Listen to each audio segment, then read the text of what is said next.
আসসালামু আলাইকুম ওয়া রাহমাতুল্লাহি ওয়া বারাকাতুহু। আশা করি সকলে ভালো আছেন। আমি আপনাদের সাথে আছি সম্পূর্ণ ভিডিও জুড়ে হাফেজ বাহাউদ্দিন আলী। চলুন আমরা শিখে আসি 40 বছরের গুনাহ আল্লাহ তাআলা মাফ করে দিবেন সেই দোয়াটি শিখে আসি।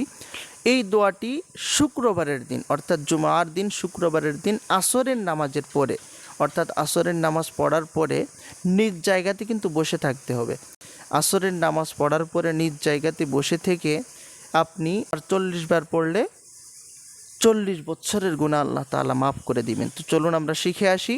আল্লাহুম্মা আল্লাহুম্মা আল্লাহুম্মা সাল্লি আলা সাল্লি আলা সাল্লি আল্লাহুম্মা আল্লাহুম্মা আল্লাহুম্মা সাল্লি আলা সল্লি আলা সল্লে না, অনেকে সল্লে বলে ফেলাই।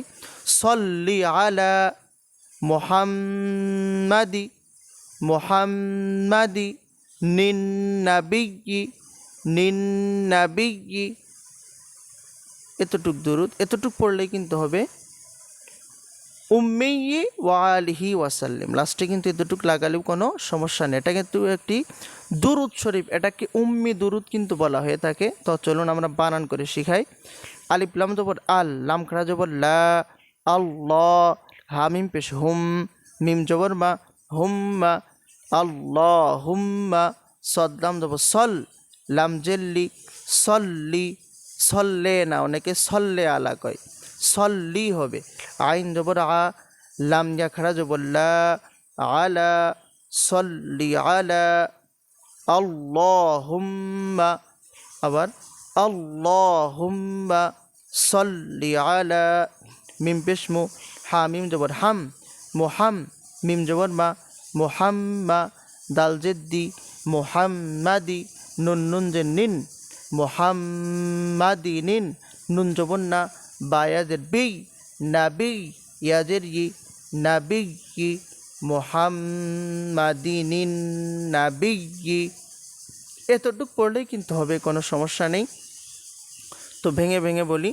আল্লাহুম্মা আল্লাহুম্মা আল্লাহুম্মা আল্লাহুম্মা সল্লি আলা সল্লি আলা সল্লি আলা মুহাম্মাদি মুহাম্মাদি মুহাম্মাদি নিন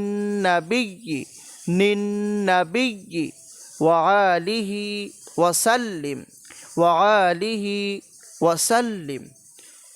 আল্লাহুম্মা সাল্লি আলা মুহাম্মাদি নিন নাবিয়্যিল উম্মিয়্যি ওয়া আলিহি ওয়াসাল্লিম। তো আশা করি আপনারা শিখতে পেরেছেন কোন দোয়াটি কোন আমলটি জুমার দিন শুক্রবারের দিন আসরের নামাজ পড়ে নিজ জায়গাতে বসে থেকে 40 বার পাঠ করলে আল্লাহ তাআলা 40 বছরের সগীরা গুনাহ মাফ করে দেবেন ইনশাআল্লাহ। আল্লাহ তাআলা আমাদের সকলকেই আমল করার তৌফিক দান করুন। সকলে ভালো থাকুন, সুস্থ থাকুন। আমি আপনাদের সাথে এতক্ষণ ছিলাম হাফেজ বাহাউদ্দিন আলিফ। আসসালামু আলাইকুম ওয়া রাহমাতুল্লাহ।